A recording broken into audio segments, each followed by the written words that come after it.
Hi, welcome to దేవుని కథలు channel. అయోధ్యకాండము రామాయణంలోని అత్యంత భావోద్వేగభరితమైన భాగం. రాజ్యం, ప్రేమ, త్యాగం, నిబంధనలతో నిండిన ఈ కాండంలో రాముడి వనవాసానికి కారణమైన సంఘటనలు చోటు చేసుకుంటాయి. అయోధ్యలో రాజు దశరథుడు తన పెద్ద కుమారుడు శ్రీరాముడిని రాజ్యాభిషేకం చేయాలని నిర్ణయిస్తాడు. మొత్తం రాజ్యం ఆనందంలో మునిగిపోతుంది. వశిష్ఠుడు కూడా దీనికి అనుకూలంగా సిద్ధం చేస్తాడు. మందర అనే దాసి కైకేయికి దురాభిప్రాయాలు నింపుతుంది. రాముడు రాజైతే నీకెందురు, నీ కొడుకు భరతుడికి రాజ్యం రాదు అని చెప్పి కైకేయిని విషపూరితం చేస్తుంది. కైకేయి దశరథుడి దగ్గరికి వెళ్ళి 2 వరాలు కోరుతుంది. భరతుడికి రాజ్యం ఇవ్వాలి, రాముడిని 14 సంవత్సరాలు అరణ్యవాసానికి పంపాలి. దశరథుడు మాట తప్పలేని స్థితిలో బాధతో మూర్ఛపోతాడు. కైకేయి అడిగిన వరం గురించి తెలుసుకున్న శ్రీరాముడు అమ్మ అడిగిందంటే తప్పక పాటించాలి అని నిశ్చయించి వనవాసానికి సిద్ధమవుతాడు. రాముడు వనవాసానికి వెళ్తున్నాడు అని తెలుసుకున్న సీతాదేవి భర్త ఎక్కడున్నాడో భార్య అక్కడే ఉంటుంది అని చెప్పి రాముడితో వనవాసానికి వెళుతుంది. లక్ష్మణుడు అన్న రాముడికి సేవ చేయడానికి వనవాసానికి వెంటపడతాడు. అలా ముగ్గురు వనవాస యాత్రకు సిద్ధమవుతారు.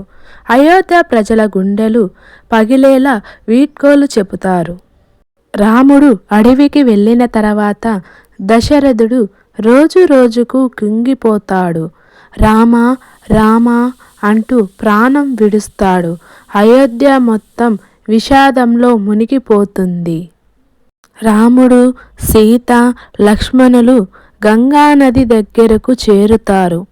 అక్కడ నిషాదాధిపతి గుహుడు అపార భక్తితో వారికి ఆతిథ్యం ఇస్తాడు. కానీ రాముడు వనవాస ధర్మం కోసం అక్కడ రాత్రి ఉండకుండా ముందుకు సాగుతాడు. భరతుడు కైకేయి చేసిన దారుణం తెలుసుకొని భరించలేడు. అన్న లేకుంటే నాకు రాజ్యం ఎందుకు అని ఏడుస్తాడు. అతను వెంటనే అడవికి వెళ్ళి రాముడిని కలుస్తాడు. రాముని పాదాలను పట్టుకొని, అయ్యా, దయచేసి తిరిగి వచ్చి రాజ్యాన్ని స్వీకరించండి. కానీ రాముడు తండ్రి మాటను అతిక్రమించాడు. చివరికి భరతుడు రాముడి పాదకలను తీసుకొని, ఈ పాదకులే రాజ్యాన్ని పాలిస్తాయి, నేను కేవలం సేవకుడిని అని చెప్పి అయోధ్యకు తిరిగిపోతాడు.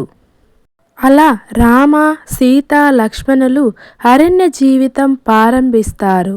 దీనితోనే అయోధ్యకాండం ముగుస్తుంది. కానీ రామాయణంలోని అత్యంత భావోద్వేగభరితమైన అధ్యాయం ఇక్కడే ముగిసిపోదు. ముందు మరింత కీలక సంఘటనలతో అరణ్యకాండం ప్రారంభమవుతుంది. ఇదే మిత్రులారా, త్యాగానికి చిరునామా అయిన అయోధ్యకాండము కథ.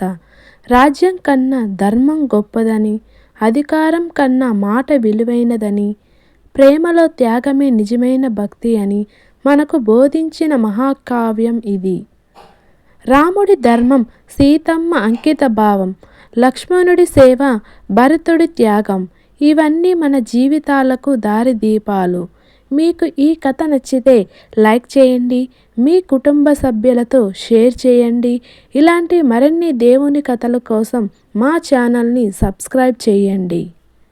తదుపరి వీడియోలో అరణ్యకాండము అనే మరింత ఆసక్తికరమైన అధ్యాయంతో మళ్ళీ కలుద్దాం. జై శ్రీరామ్.